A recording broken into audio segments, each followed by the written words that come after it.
탕탕탕 할머니 귀가 커졌어요.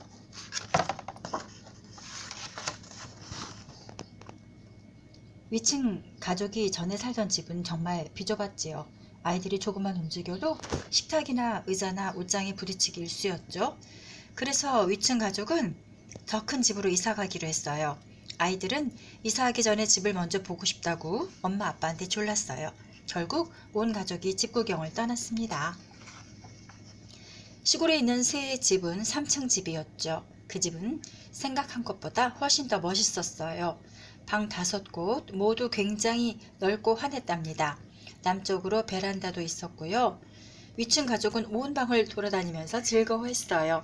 자기들이 세상에서 제일 행복한 사람들인 것 같아 큰 소리로 웃고 고함도 질렀죠. 식구들은 너무 기뻐서 손을 잡고 둥그렇게 원도 그리며 춤도 추었습니다.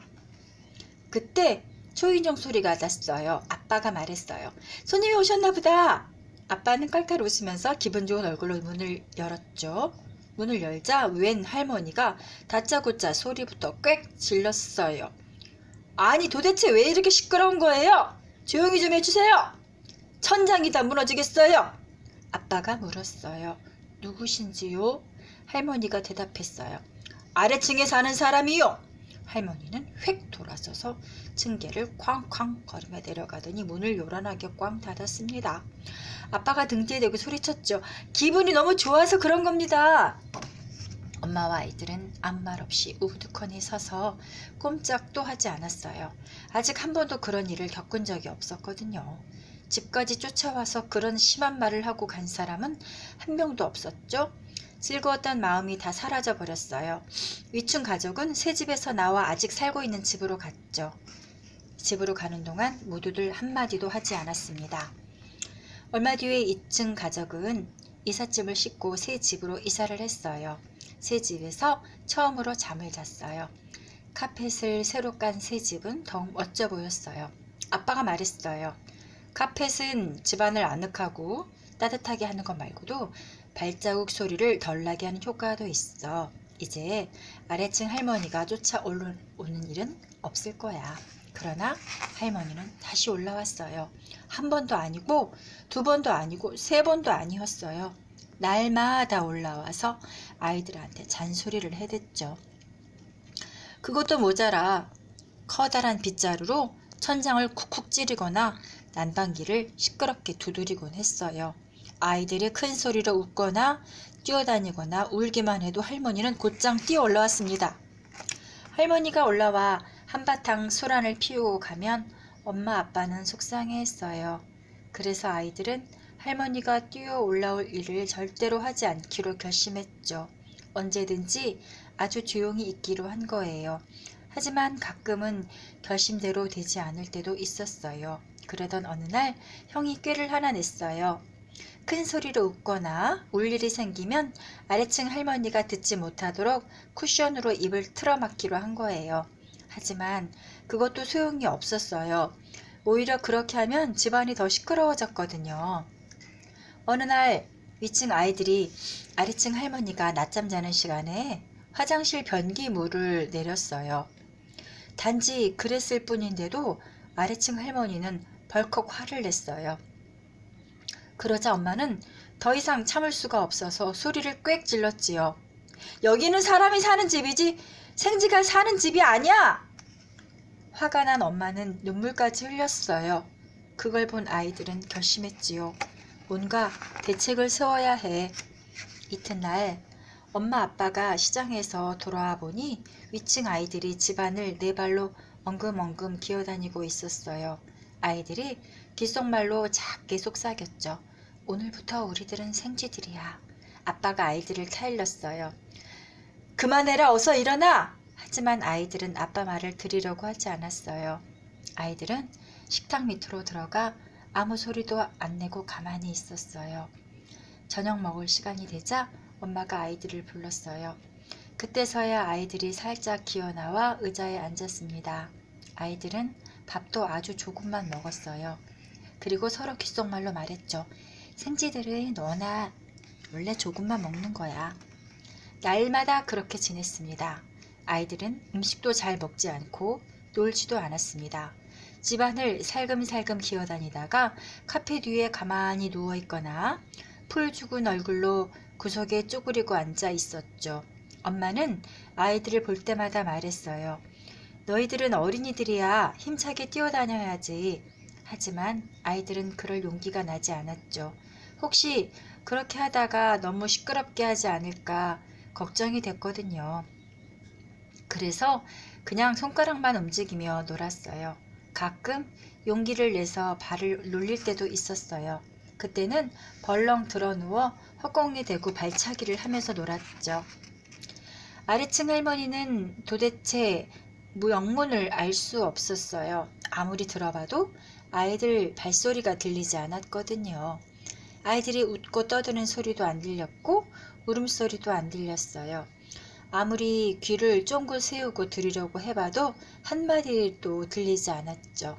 먼저 할머니는 병원에 가서 귀를 진찰해 보았어요. 하지만 모든 게 정상이었어요. 진찰 결과는 좋게 나왔지만 할머니는 날마다 이 생각 저 생각에 골치가 아팠어요. 왜 아무 소리도 들리지 않을까? 위층에 무슨 도대체 일이 일어난 걸까?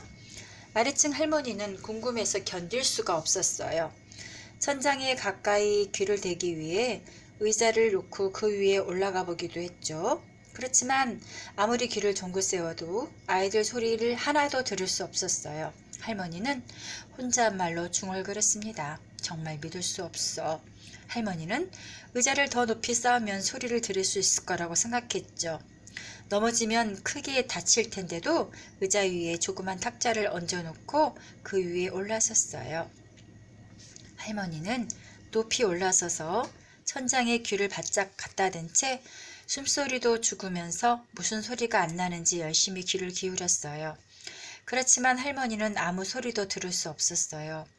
뒤뚱뒤뚱 아슬아슬한데도 할머니는 오른쪽 귀와 왼쪽 귀를 번갈아 가며 천장에 갖다 댔어요. 그래도 아무 소리도 안 났어요. 할머니는 날마다 탑을 높게 쌓아 올려 그 위에 올라갔습니다. 하지만 아무 소용이 없었어요. 아래층 할머니가 날마다 천장만 바라보지 않고 거울도 좀 봤더라면 몸에 무슨 이상한 일이 일어나고 있는지 금방 알아챘을 거예요. 할머니 귀가 날마다 커졌거든요. 점점 커지더니 며칠 지나자 접시만하게 커졌어요. 아래층 할머니가 시장에 나가자 사람들이 눈을 동그랗게 뜨고 쳐다보면서 서로 수군댔죠. 아이들은 할머니 뒤를 따라다니며 물었죠. 할머니, 귀가 왜 그렇게 커요? 아래층 할머니는 쇼윈도에 얼굴을 비춰보고 깜짝 놀랐어요. 내가 왜 그러지? 귀가 왜 이렇게 커진 거야? 할머니는 얼른 스카프로 귀를 가리고 곧장 집으로 갔어요. 집에 도착한 할머니는 오랫동안 거울을 봤죠. 길에서 아이들이 물었던 말이 생각났어요. 할머니 귀가 왜 이렇게 커요? 할머니가 대답했죠. 소리를 더 잘 들으려고. 할머니의 말소리가 벽에 부딪혀 메아리처럼 다시 울렸어요. 소리를 더 잘 들으려고. 할머니는 이제사 귀가 뚫린 것 같아 잔뜩 기대를 하고 높이 쌓아 올린 의자 위로 다시 올라갔죠. 이제는 들리겠지. 이제는 들리겠지.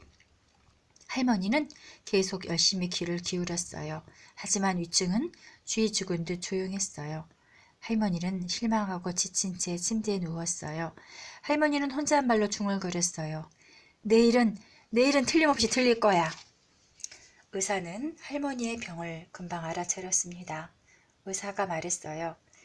들리지 않는 소리를 들으려고 너무 애쓰다가 병이 나셨군요. 못 들어서 생기는 병이 나신 거예요. 억지로 애를 쓰다 보면 귀가 견디지 못하거든요. 그래서 귀가 이렇게 엄청나게 커버린 거예요. 그런데 무슨 소리를 들으시려고 이렇게 애쓰셨어요? 할머니가 말했죠. 위층에서 나는 소리요. 의사가 말했어요. 그렇다면 위층 사람들에게 부탁하는 수밖에 별 도리가 없겠군요. 의사는 종이에 뭔가 적고 나서 돌아갔습니다. 아빠는 우체통에 의사가 쓴 쪽지를 보고 깜짝 놀랐죠. 아빠가 종이에 적힌 내용을 식구들에게 읽어주었습니다. 아래층 할머니가 못 들어서 생기는 병이라는 병에 걸렸습니다. 이 병은 시끄러운 소리를 들어야 나을 수 있습니다. 도와주시기 바랍니다. 의사 올린. 위층 가족은 아래층 할머니를 도와주기로 했습니다. 아이들은 모처럼 마음껏 뛰놀았죠. 깔깔깔 웃고 팔짝팔짝 뛰고 이방 저방 돌아다니다가 엄마 아빠 손을 잡고 둥글게 원을 그리며 춤도 추었습니다. 아래층 할머니는 귀를 쫑긋 세우지 않아도 잘 들을 수 있게 되었어요. 할머니는 귀 기울여 듣지 않아도 잘 들리니까 기분이 아주 좋아졌어요. 몇 시간이 지나자 할머니의 귀가 점점 작아지기 시작했습니다. 크지 않은 소리를 들어도 귀가 계속 줄어들었어요. 귀가 정상으로 돌아오자 아래층 할머니는 오랜만에 용기를 내 집 밖으로 나가 보았답니다. 복도에서 위층 아이들을 만났죠. 위층 아이들이 동시에 인사했어요. 아래층 할머니 안녕하세요? 아래층 할머니도 반갑게 인사했죠. 얘들아, 안녕.